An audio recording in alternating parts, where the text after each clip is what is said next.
नमस्कार दोस्तों, आपका स्वागत है आपके अपने चैनल स्टडी वाइंस ऑफिशियल पर। तो आज के इस वीडियो में हम मॉडर्न हिस्ट्री की नेक्स्ट वीडियो सामाजिक धार्मिक सुधार आंदोलन के बारे में पढ़ेंगे। तो इस वीडियो में हम राजा राम मोहन राय, उनके द्वारा बनाया गया ब्रह्म समाज और ईश्वर चंद्र विद्यासागर के बारे में पढ़ेंगे। तो पहले हम पूरे टॉपिक को अच्छे से समझेंगे और लास्ट में प्रीवियस ईयर क्वेश्चन भी कवर करेंगे। तो पहले आप पूरी वीडियो को समझिएगा और लास्ट में प्रीवियस ईयर क्वेश्चन जरूर अटेम्प्ट कीजिएगा। तो चलिए बिना देरी किए हुए वीडियो को शुरू करते हैं। तो चलिए वीडियो की शुरुआत करते हैं। तो क्या हुआ कि आधुनिक काल में सामाजिक धार्मिक क्षेत्र में कई सारी कुरीतियाँ धीरे धीरे करके विभिन्न धर्म समुदायों में फैलने लगी। तो इसी क्रम में क्या होता है कि भारत के बुद्धिजीवी वर्ग सामने आते हैं और सामाजिक धार्मिक सुधार को लेकर भरसक प्रयास करते हैं, जैसे कि राजा राम मोहन राय, ईश्वर चंद्र विद्यासागर, स्वामी विवेकानंद जैसे सामाजिक धार्मिक सुधारक आते हैं और सामाजिक धार्मिक सुधार करते हैं। तो आज के इस वीडियो में हम राजा राम मोहन राय, उनके द्वारा बनाया गया ब्रह्म समाज और ईश्वर चंद्र विद्यासागर के बारे में पढ़ेंगे। और यहाँ से बहुत से प्रश्न बनते हैं, चाहे आप किसी भी परीक्षा की तैयारी कर रहे हो, यहाँ से आपको प्रश्न देखने को मिलेगा। इसीलिए मैंने पूरे टॉपिक में वही पॉइंट्स कवर किए हैं जो कि आपके एग्जाम के लिए इम्पोर्टेंट है, इसीलिए ध्यान से सुनिएगा। तो चलिए शुरुआत करते हैं। तो पुनर्जागरण, तो इस दौर को पुनर्जागरण कहा जाता है। तो पुनर्जागरण आधुनिक भारतीय इतिहास की एक महत्वपूर्ण घटना है जिसने भारतीयों को आत्मनिरीक्षण करने के लिए विवश किया। तो पुनर्जागरण के कारण क्या हैं? आखिर पुनर्जागरण क्यों हुआ? तो पहला कारण है भारत की सामाजिक एवं धार्मिक स्थिति। तो 18वीं शताब्दी का भारतीय समाज अंधविश्वासों के जाल में जकड़ा हुआ था और समाज कठोर जाति प्रथा पर आधारित था। छुआछूत की परंपरा अपने चरमों उत्कर्ष पर पहुंच चुकी थी, जिससे भारतीय समाज उच्च और निम्न दो वर्गों में विभक्त हो गया था। तो ये कुछ कुप्रथाएं थी जो भारत में उस समय चल रही थी, जैसे कि अंधविश्वासों के जाल में जकड़ा होना, छुआछूत की परंपरा।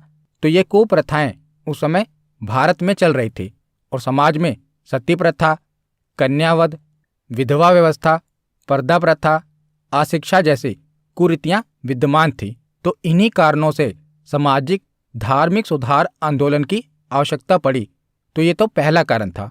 दूसरा कारण था ईसाई धर्म का प्रचार प्रसार। तो 1813 के अधिनियम द्वारा ईसाई मिशनरियों का भारत में आने और यहाँ बसने तथा प्रचार प्रसार करने की अनुमति मिल गई। तो इसी समय से भारत में ईसाई धर्म के प्रचार प्रसार में तेजी आई और बड़ी संख्या में निम्न वर्ग के हिंदुओं को ईसाई बनाया जाने लगा और इससे हिंदुओं में प्रतिक्रिया हुई और सुधार का कार्य प्रारंभ हुआ। तो दूसरा कारण तो ये था। और तीसरा कारण क्या था? तो अंग्रेजी शिक्षा एवं पाश्चात्य विचारधारा का प्रभाव, यानी कि वेस्टर्न कल्चर।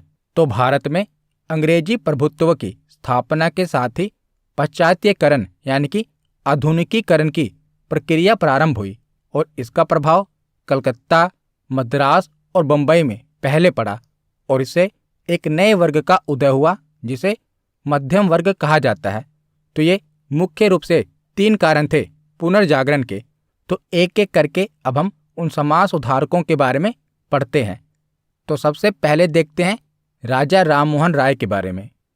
तो बंगाल में शुरू हुए सुधार आंदोलन का नेतृत्व राजा राम मोहन राय ने किया और इसी कारण से इन्हें भारत के नवजागरण का अग्रदूत, सुधार आंदोलनों का प्रवर्तक और आधुनिक भारत का पहला महानेता कहा जाता है।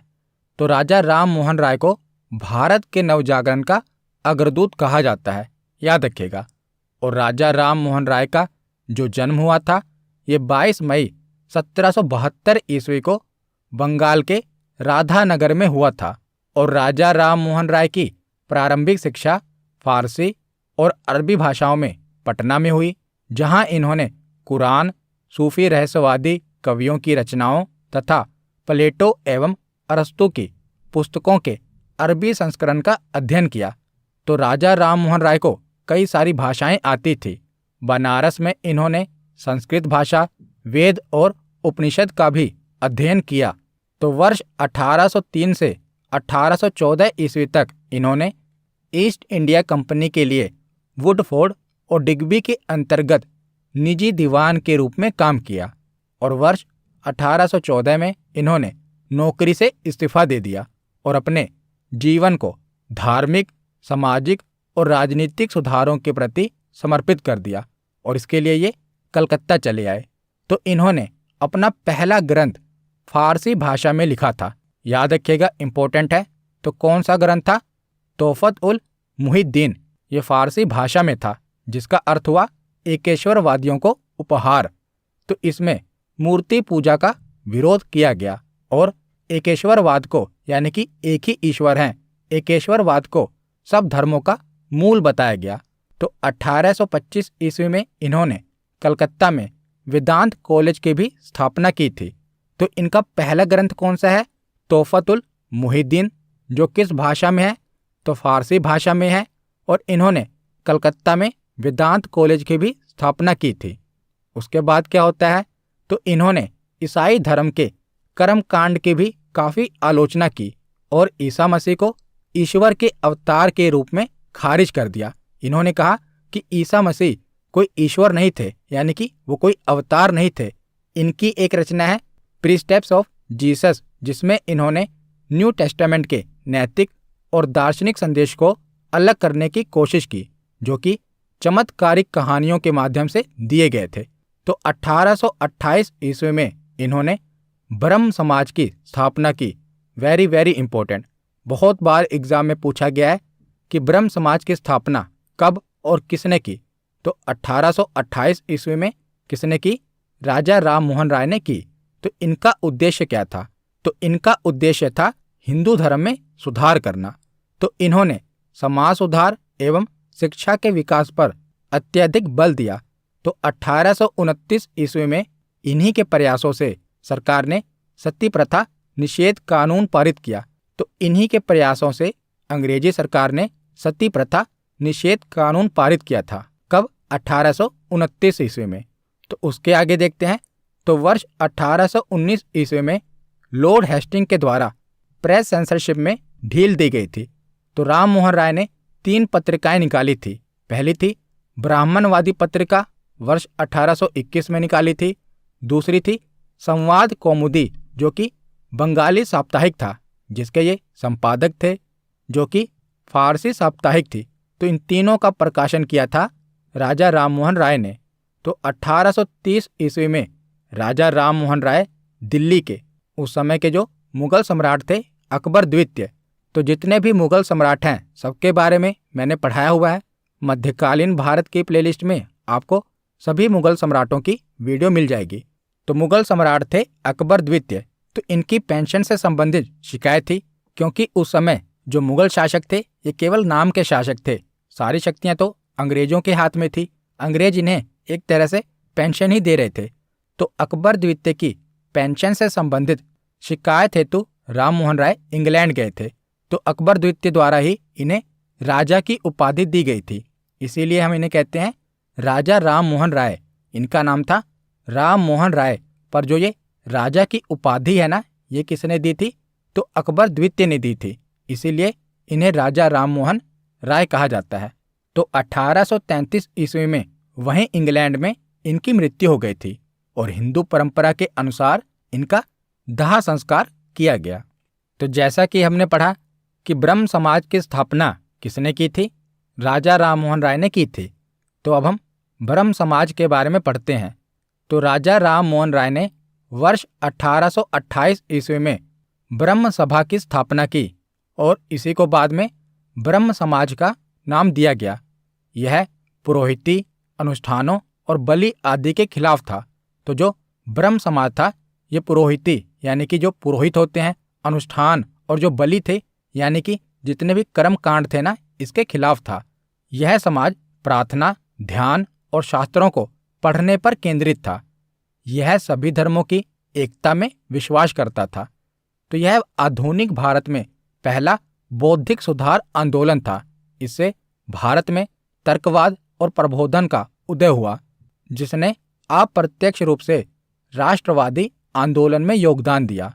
और ब्रह्म समाज वर्ष 1866 ईस्वी में दो भागों में विभाजित हो गया, अर्थात भारतीय ब्रह्म समाज का नेतृत्व केशव चंद्र सेन ने किया और आदि ब्रह्म समाज का नेतृत्व देवेंद्रनाथ टैगोर ने किया। तो देखिए, अक्सर आपको इसमें कन्फ्यूजन होती है और एग्जामिनर यहाँ से प्रश्न पूछता है। तो ब्रह्म समाज की स्थापना किसने की? राजा राममोहन राय ने की। आदि ब्रह्म समाज की स्थापना किसने की? देवेंद्रनाथ टैगोर ने की। भारतीय ब्रह्म समाज की स्थापना केशव चंद्र सेन ने की। साधारण ब्रह्म समाज की स्थापना आनंद मोहन बसु और उनके सहयोगियों ने की। इसमें से ये तीन तो बहुत इंपॉर्टेंट है, ब्रह्म समाज, आदि ब्रह्म समाज और भारतीय ब्रह्म समाज। शुरुआत में ब्रह्म समाज ही था, लेकिन आगे जाकर ये कई वर्गों में विभाजित हो गया। तो ब्रह्म समाज की स्थापना राजा राममोहन राय, आदि ब्रह्म समाज की स्थापना देवेंद्रनाथ टैगोर, भारतीय ब्रह्म समाज की स्थापना केशव चंद्र सेन, साधारण ब्रह्म समाज की स्थापना आनंद मोहन बसु और उनके सहयोगियों ने की थी। तो उसके बाद आगे अब हम पढ़ते हैं ईश्वर चंद्र विद्यासागर के बारे में। तो ईश्वर चंद्र विद्यासागर 26 सितंबर 1820 ईस्वी को पश्चिम बंगाल में ईश्वर चंद्र बंदोपाध्याय के रूप में जन्मे और इन्हें 1839 ईस्वी में संस्कृत और दर्शन में निपुणता के लिए विद्यासागर की उपाधि से सम्मानित किया गया। इसीलिए इनका नाम पड़ गया ईश्वर चंद्र विद्यासागर। इनका मूल नाम क्या था? इनका मूल नाम था ईश्वर चंद्र बंदोपाध्याय, पर इनका नाम पड़ गया बाद में ईश्वर चंद्र विद्यासागर। तो 21 वर्ष की आयु में Ishwar Chandra fort William college में संस्कृत विभाग के प्रमुख के रूप में शामिल हुए थे और ये 19वीं सदी के बहुश्रुत समाज सुधारक थे, जिनका भारत में महिलाओं की स्थिति को बदलने में काफी योगदान रहा है। तो समाज सुधार के क्षेत्र में इनका सबसे बड़ा काम कौन सा था? तो विधवा विवाह को कानूनी मान्यता दिलाने में इनका सबसे बड़ा योगदान रहा है। किनका? ईश्वर चंद्र विद्यासागर का। तो याद रखिएगा, विधवा पुनर्विवाह को कानूनी मान्यता दिलाने में सबसे ज्यादा किसका योगदान रहा है? ईश्वर चंद्र विद्यासागर का। तो इन्हीं के प्रयासों से अंग्रेजी सरकार ने 1856 ईस्वी में विधवा पुनर्विवाह अधिनियम पारित किया था। तो विधवा पुनर्विवाह अधिनियम कब पारित हुआ था? 1856 में। किसके प्रयासों से? तो ईश्वर चंद्र विद्यासागर के प्रयासों से। तो 1856 से लेकर 60 के मध्य इन्होंने 25 विधवाओं का पुनर्विवाह करवाया और पुरुष प्रधान समाज में ईश्वर चंद्र विद्यासागर ऐसे व्यक्ति थे जो महिलाओं और लड़कियों के हक में कार्य करते थे। उनकी आवाज महिलाओं और लड़कियों के हक के लिए उठती थी। ये नारी शिक्षा के समर्थक थे। तो स्त्री शिक्षा के विकास में भी इनका काफी योगदान रहा है। इन्होंने बेथुन स्कूल के निरीक्षक की हैसियत से 35 बालिका विद्यालयों की स्थापना की थी ईश्वर चंद्र विद्यासागर ने। और ईश्वर चंद्र विद्यासागर का निधन 70 वर्ष की आयु में 29 जुलाई 1891 ईस्वी को हुआ था। तो यहाँ पर हमारा थ्योरी सेक्शन कंप्लीट होता है। अब हम प्रीवियस ईयर क्वेश्चन देखते हैं। तो पहला प्रश्न है कि किस वर्ष हिंदू विधवा पुनर्विवाह अधिनियम पारित किया गया? तो किस वर्ष पारित किया गया था? तो ये 1856 में पारित किया गया था। ऑप्शन ए इसका सही जवाब है। अगला प्रश्न है, राम मोहन राय को राजा की उपाधि किसने दी थी? तो राम मोहन राय को राजा की उपाधि किसने दी थी? मुगल सम्राट अकबर द्वितीय ने। तो ऑप्शन डी इसका सही जवाब है। अगला प्रश्न है कि आधुनिक भारत में हिंदू धर्म में पहला सुधार आंदोलन कौन सा था? तो पहला सुधार आंदोलन था ब्रह्म समाज। ऑप्शन ए इसका सही जवाब है। अगला प्रश्न है कि ब्रह्म समाज का उद्देश्य क्या था? तो ब्रह्म समाज का उद्देश्य था धर्म की बुराइयों पर प्रहार करना, एकेश्वरवाद का प्रचार करना। तो ये दोनों ही सही हैं। तो इसका सही जवाब है ऑप्शन सी। ए और बी दोनों ही कथन सही हैं। अगला प्रश्न है कि मुख्यतः किसके प्रयास से सती प्रथा का उन्मूलन हुआ। तो किसके प्रयास से सती प्रथा का उन्मूलन हुआ था? तो इसका सही जवाब है राजा राम मोहन राय। ऑप्शन बी इसका सही जवाब है। अगला प्रश्न है कि संवाद कौमुदी पत्र के संपादक कौन थे? तो संवाद कौमुदी पत्र के संपादक थे राजा राम मोहन राय। ऑप्शन ए इसका सही जवाब है। अगला प्रश्न है कि राजा राम मोहन राय से संबंधित निम्नलिखित कथनों पर विचार कीजिए। तो पहला कथन है कि इन्होंने विधवा पुनर्विवाह का समर्थन किया। दूसरा कथन है कि इन्होंने सती प्रथा के उन्मूलन का जोरदार समर्थन किया। और तीसरा कथन है कि इन्होंने अंग्रेजी शिक्षा के प्रवर्तन का भी समर्थन किया। तो इसमें से सही क्या है? तो तीनों ही सही जवाब है। मतलब कि इन्होंने विधवा पुनर्विवाह का भी समर्थन किया था, सती प्रथा के उन्मूलन में इनका योगदान है ही, और अंग्रेजी शिक्षा के प्रवर्तन का भी इन्होंने समर्थन किया था। तो इसका सही जवाब है ऑप्शन डी। 1, 2 और 3 तीनों ही कथन सही हैं। अगला प्रश्न है कि राजा राम मोहन राय द्वारा ब्रह्म समाज की स्थापना की गई। तो कब की गई थी? तो ब्रह्म समाज की स्थापना 1828 में की गई थी। ऑप्शन सी इसका सही जवाब है। अगला प्रश्न है कि आदि ब्रह्म समाज की स्थापना किसने की थी? तो आदि ब्रह्म समाज की स्थापना देवेंद्रनाथ टैगोर ने की थी। ऑप्शन ए इसका सही जवाब है। आज का आखिरी प्रश्न है कि ईश्वर चंद्र विद्यासागर का मूल नाम क्या था? तो इनका मूल नाम था ईश्वर चंद्र बंदोपाध्याय। ऑप्शन बी इसका सही जवाब है। तो आज की वीडियो यहीं पर खत्म होती है। कैसी लगी ये वीडियो कमेंट सेक्शन में जरूर बताना।